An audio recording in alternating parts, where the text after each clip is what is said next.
definitely excited about this. I've listened to the music, man. I absolutely love everything I'm hearing on this record. There's so much good stuff on this album, man. You guys killed it, dude. It's so good. That's great.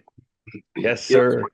it's funny because I've been hearing this record for 3 years, Hmm. and no one else has heard it, obviously, because it's been under wrap. Yeah. So, so it's exciting. You've heard the whole thing, right? Yeah. So it's really exciting for me to actually be able to talk about stuff that no one's heard up until this point. Hmm. So it's Yeah. really Dude, and it's so eclectic, man. Like the stuff that we hear on Octane is nothing like what the rest of the record is like. Like there's so interesting. much different stuff. Like it's so much fun to listen to, man. Hmm. Um, let's get into it. I mean, it's been 5 years since you left Five Finger Death Punch. At what point, first off, does it feel like it's been 5 years? And at what point did Flat Black start to become a thing, I guess? Well, um, I split from that thing February of 2020. Okay. So So about we're four maybe years. yeah, about 4 years. Okay. And what was the second part of the question? At what point did Flat Black start to really become a thing for you? Like what point were you thinking about it? How long till it started to take shape? Like how long after you left the band did this project to start to really form? Well, it's a good question. I went to work right away. Um, like right now we're in my home studio. I have a fully functioning pro studio that I built Hmm. inside the second level of my home. And um so I'm used to working on music all the time anyway. Right. Which I did when I was in the previous band. That's all I Hmm. cared about was like, got to make good records, got to make good records. And so it was kind of a natural progression for me to just like, maybe I took a month off, clear my head, but then I was back up here working uh, on trying to fill up folders with music. Sure.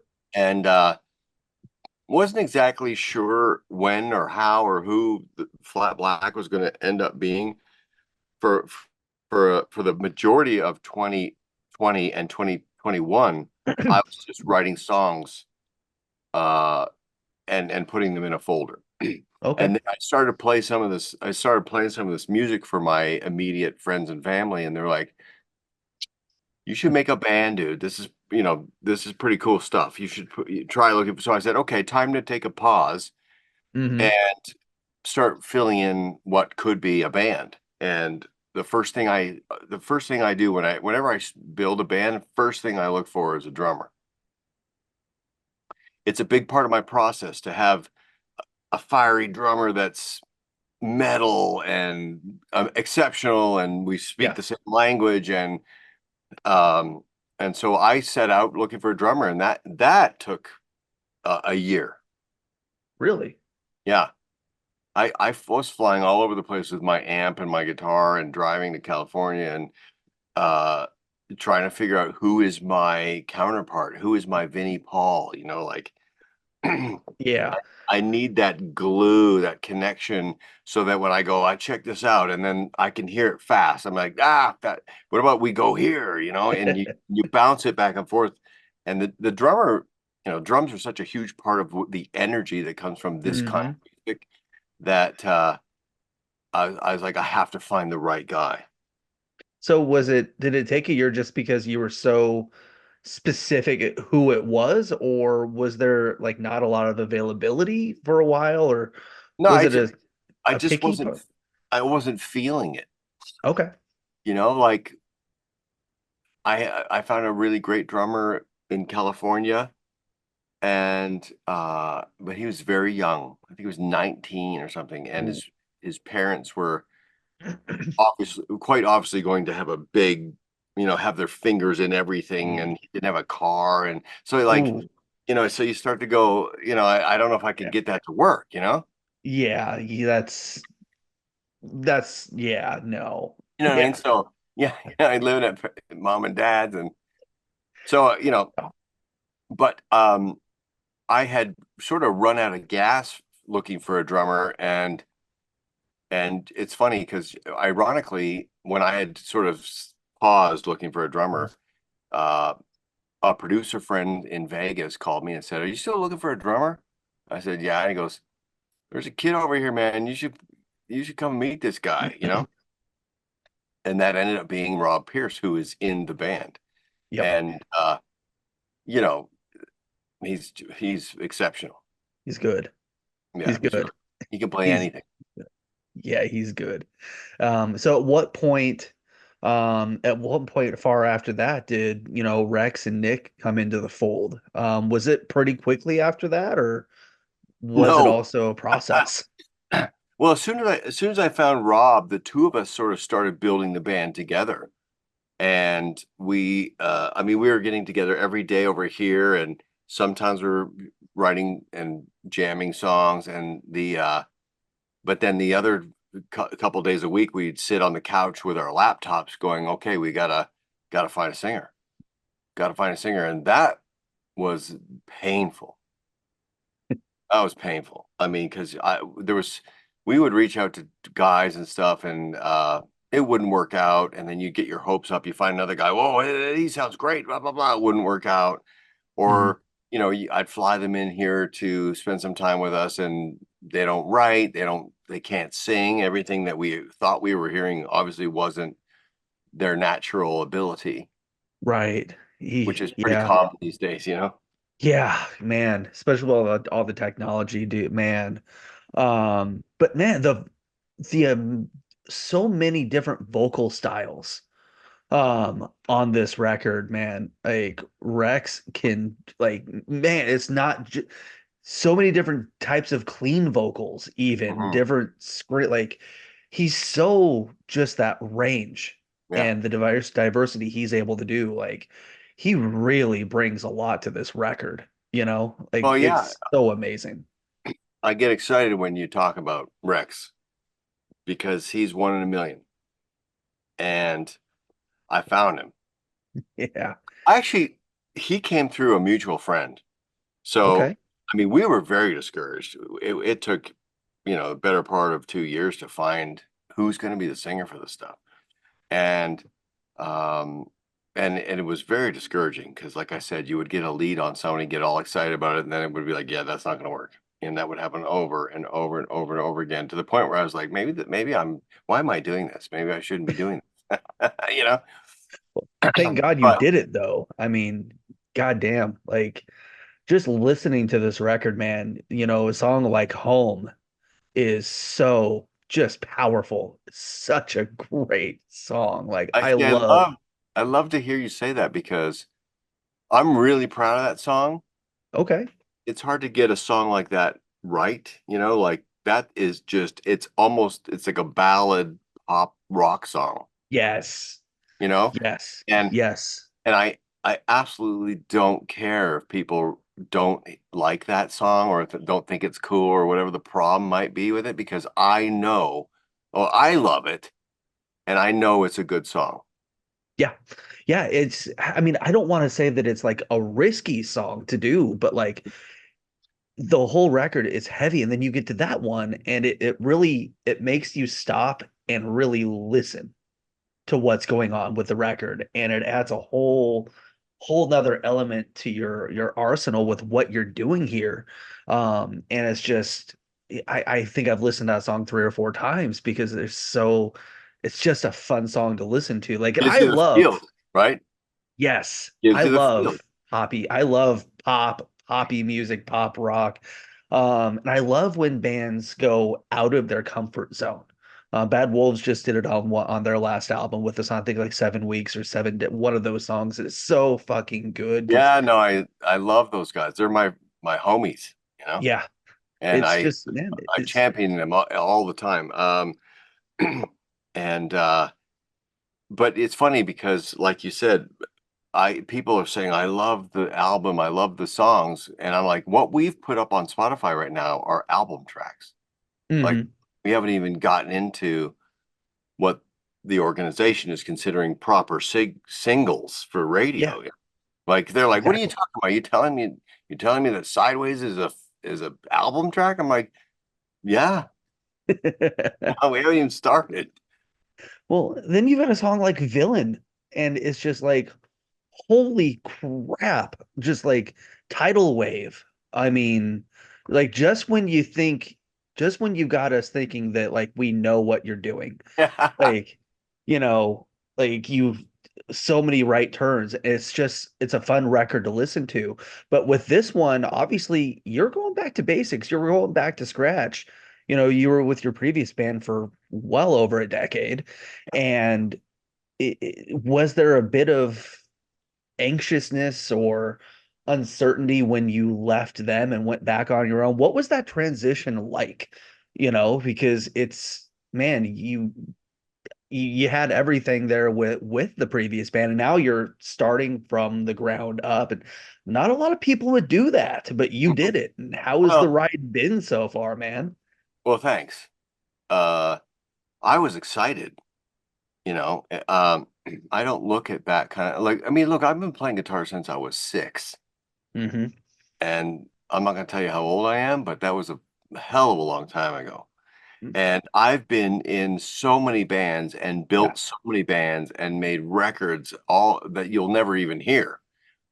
So Death Punch to me was just a chapter in that Hmm. huge timeline of practicing and experience and knowledge and you know a big part of the reason why I wanted to change course was so I could have something that belonged to me That makes a lot of sense. and some freedom, like I would work my ass off on stuff, and one guy doesn't like it, so then it goes in the garbage. I mean, that shit, I couldn't handle it anymore.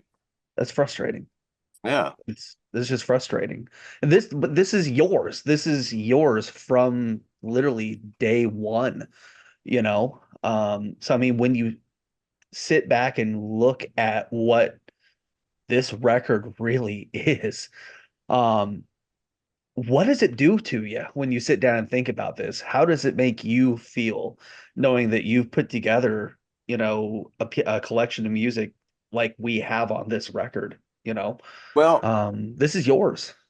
I could tell you right now, talking to you right now is probably out of all the moments, this is one of the most thrilling because Really. no one's heard this stuff. And you and another fellow I talked to a few days ago are pointing out all the things that I thought or hoped that people Oh, would pick up on. that's awesome. No one's heard this stuff. So you're talking about songs that have been silenced, you know? Yeah, I'm pretty jazzed because that's awesome. you seem to get it. Yeah. Yeah, it's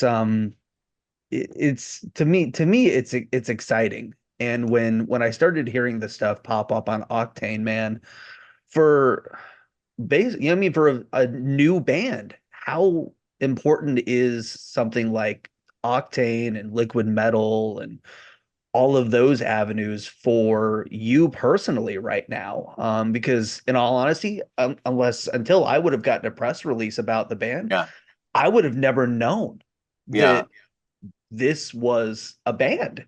I would have heard the music, but I would have not known what it was. But that sounds good. That's heavy. That's cool. I like it. But all of the background that we get when it comes to those, programs and stuff, how integral are the people at Octane and Liquid Metal and XM for your band and for you personally? Well, it's critical. It's critical. I think that, love it or hate it, they have an extremely large audience, a Hmm. lot of eyeballs, a lot of earballs, a lot of, that's sort of like that's where the traffic is.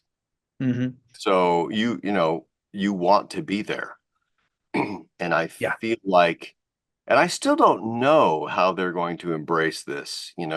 For the most part, they've been supportive with sort of these heavier tracks, but Hmm. you can't, I don't expect the really heavy stuff to perform all the way up to charting territory because it's just Sure. so gnarly. Normally, you see stuff that's more sort of melodic and, single oriented, like Nothing More and Magnetic, and the new Falling in Reverse with Jelly Roll. You see that kind of stuff popping up at the top, and we come in with Mm, Nothing to Some, which is all gnarly, but that's okay.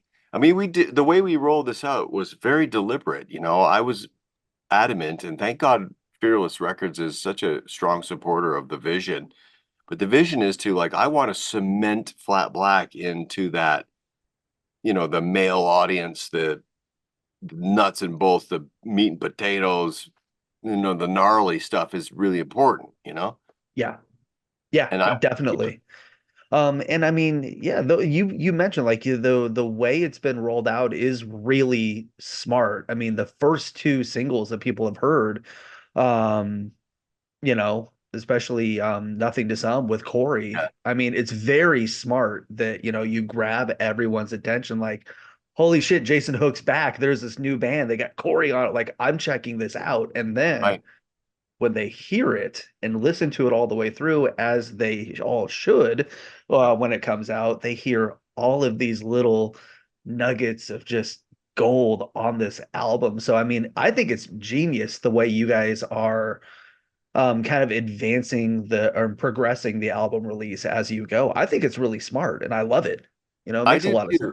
sense. That's all Fearless. I mean, they have way more experience with how to roll out a new band than I do.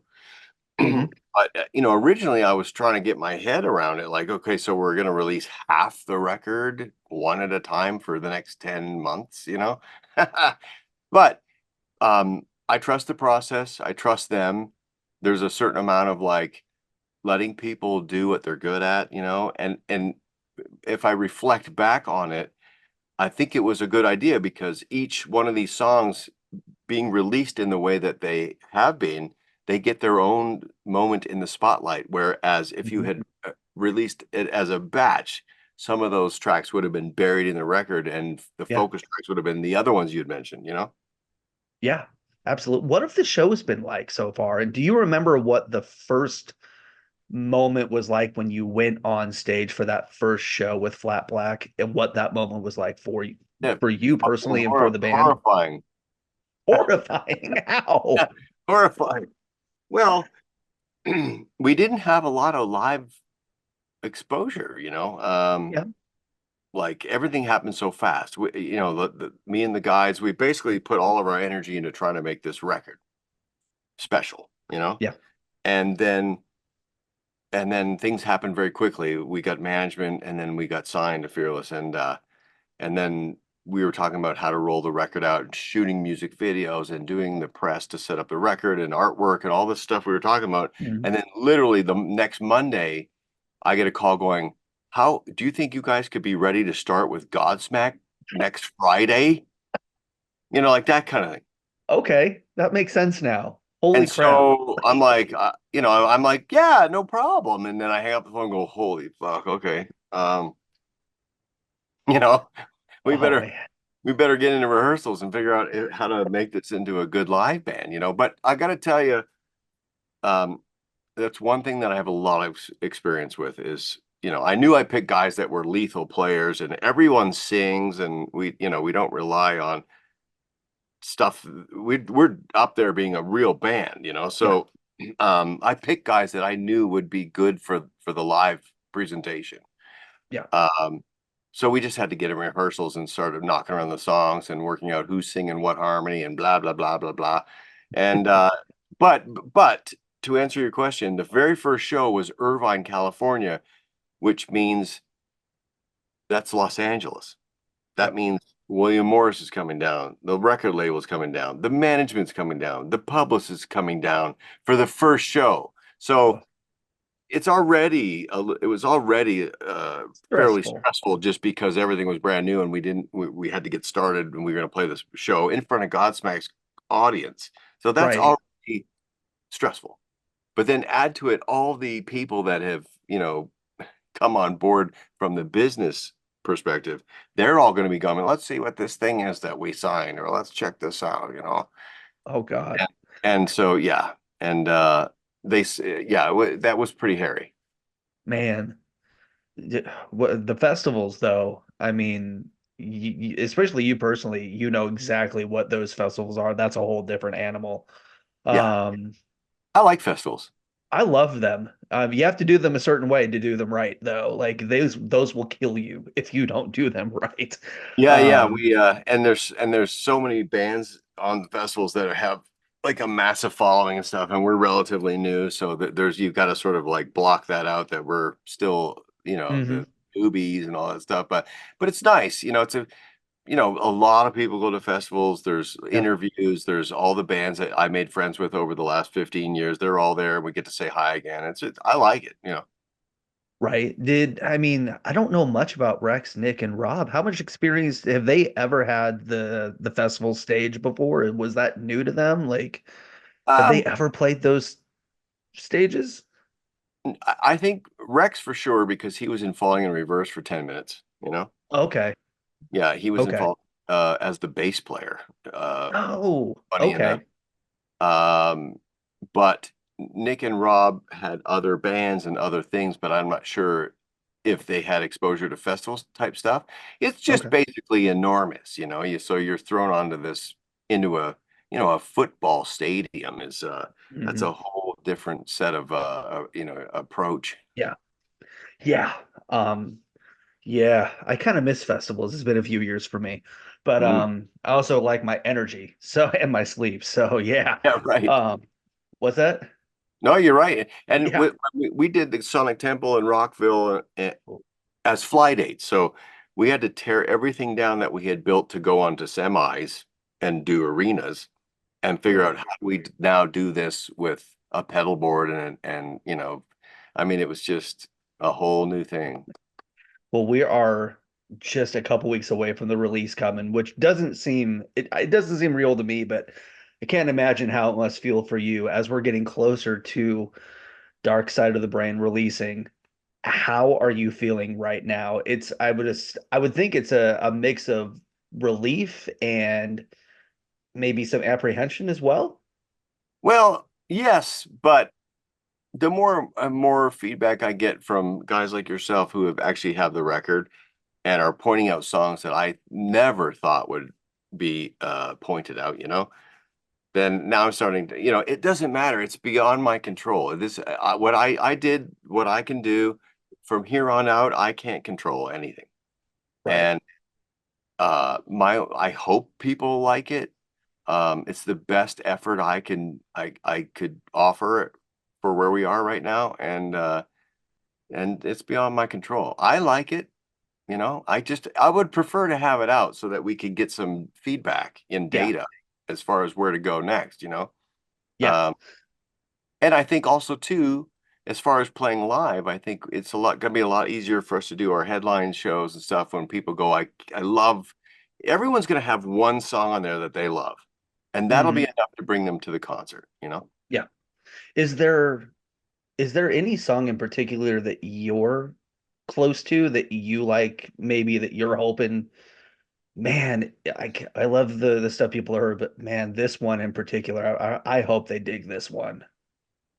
People ask me this all the time, but you know, we wrote 30, 40 songs for the record, Hmm. and I was specifically trying to find what I consider to be the bangers, Hmm. the ones that are every section sort of is as potent as the previous section, and that people should get this right out of the gate, and it kind of has all the elements that I like. And so when we cut down 30, 40 songs, we wound up with the 14 that I picked because I thought they were the best songs. Hmm. Um, So it's hard for me to say which one of those is my favorite because the Sure. 14 ended up being my favorite from the That's 40, fair. you know? But Makes sense. having said that, I'm really curious to see what a bit of lightning will do. Okay. And Okay. actually, and home too. Home, I really, that song delivers such a soothing, sad emotion that I like it for that reason, that it's Yeah. like from top to bottom, you just get this like, fuck, you know. Yeah. Like what Yes. just happened? Yes. Yes. And Um, and it's start oh, sorry to cut you off, but No. it's very simple. It's all about the guitar parts. It opens up with a very specific riff on acoustic, and there's a real guitar solo and real drums, and it's a little more transparent than the chunky metal Yeah. shit. Yeah, a bit of lightning. I'm gonna be honest, when it at the start of it, I wasn't sure if I was gonna like it or not. Mm. I'm like, because it has that slow drum fill into the song. I'm Yeah. like, oh, okay. And then by the end of it, I'm like, what the fuck just happened? Like, what Well, just happened? I love the song. that's It just, yeah, it's such a good song. It hits, man. It's good. It's one of my favorites. So, oh, that's awesome. but man, there's so much good stuff on this record. We could talk all day about song by song and I mean, you guys killed it, man. Um, dude, thank you so much for doing this today and taking Oh, time my out of your pleasure. schedule and your day. Thank you for this album. Thank Mhm. you. And thank you for the music and thanks for doing this and continuing to do what you do, man. It's good to have you back. My pleasure, Reggie. And we're just getting started too, because, like I said, uh, we're almost at the point in the timeline where we're ready to make another record because this record was finished a long time ago. Right. So I'm amped. I'm glad you like it. Thank you for all the kind words and the support. And let's just see what happens. July 19th, record comes out. Yes, sir. And we'll see you on the road at some point this year, next year, I'm sure. And man, Indiana misses you, dude. Hopefully we'll see you here soon. I count on it. Yes.